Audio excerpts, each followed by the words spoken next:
Hi, I am Shyamala, Assistant Professor of Mathematics in Nala Narasimha Reddy Education Society's group of institutions. In this video, I am going to discuss about the topic on conditional probability. First, we discuss about conditional event definition. If there are two events, suppose E1 and E2. If E1, E2 are events of a sample space, yes, and if E2 occurs after the occurrence of E1, that means E2 depends on E1. Then the event of occurrence of E2 after the event E1 is called conditional event of E2 given E1. So it is denoted by E2 over E1. Similarly, we define E1 over E2. So in this case, first E2 will happen, and then depending upon this event E2, E1 will happen. These are called as conditional events. Suppose example, two coins are tossed. The event of getting two tails, given that there is at least one tail, is a conditional event. So compulsorily on one coin we have to get a tail compulsorily.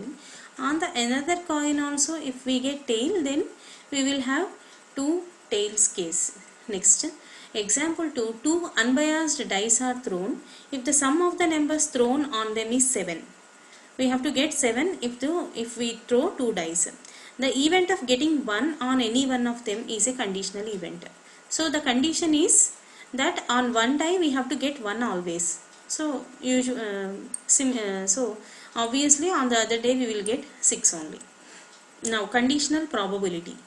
If E1 and E2 are two events in a sample space S and probability of E1 not equal to 0, that condition should satisfy always, then the probability of E2 after the event E1 has occurred is called conditional probability of the event E2 given E1. Means first E1 will happen, and then depending upon that E2 will happen. That condition is called as E2 over E1. Its probability is called as conditional probability P of E2 over E1, and we define it as, its formula is P of E1 intersection E2 over E1. So similarly we define P of E1 over E2, which is P of E1 intersection E2 by P of E2. That is the conditional probability formula. P of E2 over E1 is P of E1 intersection E2 by P of E1, means number of E1 intersection E2 elements over number of S by number of elements in E1 by number of S. These two will get cancelled, and we have N of E1 intersection E2 by N of E1. Multiplication theorem on probability.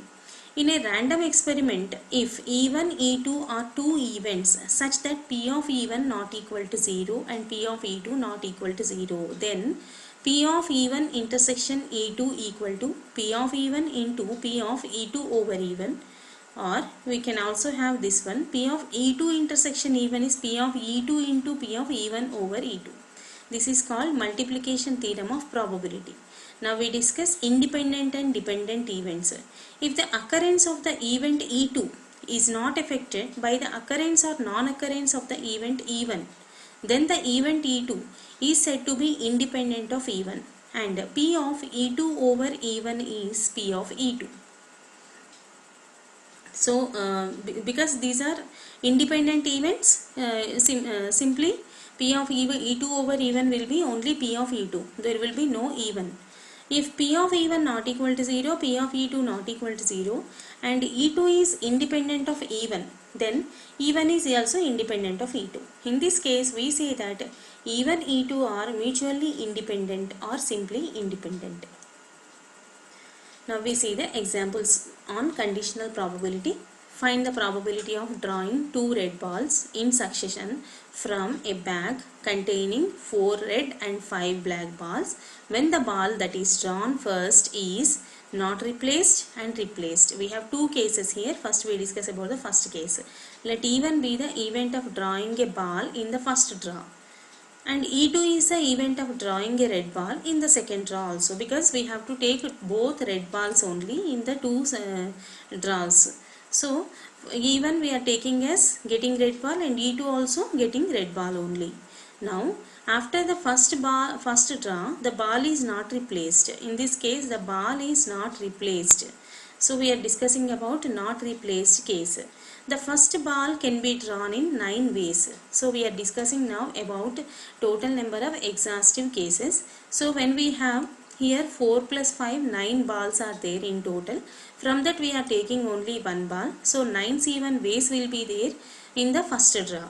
Now the ball is not replaced, that's why in the bag there will be only 8 balls. From that we are taking another ball. So 8 ways will be there for drawing the second ball. So then both the balls can be drawn in 9 into 8 ways. First case 9 ways will be there into, in the second way we have only 8 ways. Now there are 4 ways in which even can occur. Even means when you draw the ball first time we have to get a red ball. So from 4 red balls we are taking 1 red ball. So 4 C1 ways will be there for even, and 3 ways in which E2 can occur. Already we have taken 1 ball, that's why there will be only 3 balls remaining. From that we have to take 1 ball. So 3 C1 ways will be there for E2. 3 C1 means 3. So that even and E2 can occur in 4 into 3 ways. Now conditional probability of E2 over even is P of E2 given the probability of even. So what is the probability of E2 means P of second ball is red given that first ball is also red. So what is the probability of drawing the second ball means there will be only 8 balls in the bag. From that we have so the total number of exhaustive ways are 8, and 3 balls will be remaining in the bag. So from 3 we have to take only 1. So 3 C1 by 8 C1. 3 by 8 is the P of E2 into E2 over even. Now probability of drawing 2 balls in succession in the case of non-replaced case, the answer is P of even into P of E2 over even, which is P of even we have written as 4 by 9 into P of E2 over even is 3 by 8, which gives us 1 by 6. So that is a not replaced case. When we are replacing the ball, then what happens? Suppose a ball is replaced after the first draw. Then P of even intersection E2 equal to 4 by 9 into 4 by 9.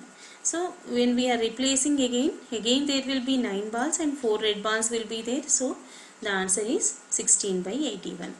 Now second example, a class has 10 boys and 5 girls. 3 students are selected at random, one after the other. Find the probability that first 2 boys and third is girl. First and third are of same sex and the second is of opposite sex. So in total there are 15 students are there in the class. The probability that first 2 are boys and third is girl. First we are discussing the first case. So first 2 are boys. So let us suppose E1 is selecting a boy, E2 selecting a boy again, E3 selecting a girl. So E1 intersection E2 intersection E3. So how many ways we are having that? See, first we have to select a boy. So for boy means 10 C1 by 15 C1 into, next selecting a boy again. So again there will be 9 boys now, 9 by 14 into 5 girls. From that we have to take 1. So 5 C1 by 13 students will be there now. So 13 C1, which is 15 by 91. Now the second case, first and third are of same sex, second is of opposite sex. That means suppose the first and third are boys, second is a girl. This can be one chance. And another one, first and third will be girls and second is a boy. That is also another choice. Now first we discuss about first and third are boys and second is a girl. It is nothing but suppose we have taken as P of even. So it is first one is boy. So 10 by 15 because 10 boys are there. From that we have to take 1 by total 15 now into second is a girl. So from these 5 girls we have to take 1. So 5 C1 by only 14 students remaining now into, now 9 boys are remaining. From that we have to take 1 by 13 students are remaining. So 9 by 13, whose calculation is this one. Now suppose first and third are girls and second is a boy. In this case probability will be first is a girl. So 5 girls are there. From that you take 1 out over 15 students. So 5 C1 by 15 C1 into second is a boy, 10 C1 by 14 C1 into third is a girl. 4 girls are there now, 4 C1 by 13 C1, whose answer is this one. required probability is P of E1 plus P of E2. P of E1 15 by 91 plus 20 by 273, whose calculation is this one. Now another problem. Two aeroplanes bomb a target in succession. Probability of each correctly scoring a hit is 0.3 and 0.2 respectively. The second will bomb only if the first misses the target. Find the probability that the target is hit, both fails to score hits. Suppose let A be the event of first plane hitting the target. B is the event of the second plane hitting the target. Next, so P of A equal to 0.3, P of B equal to 0.2. Next, P of A complement and P of B complement. 1 minus 0.3, 0.7, 1 minus 0.2, 0.8. Now, P of target is hit.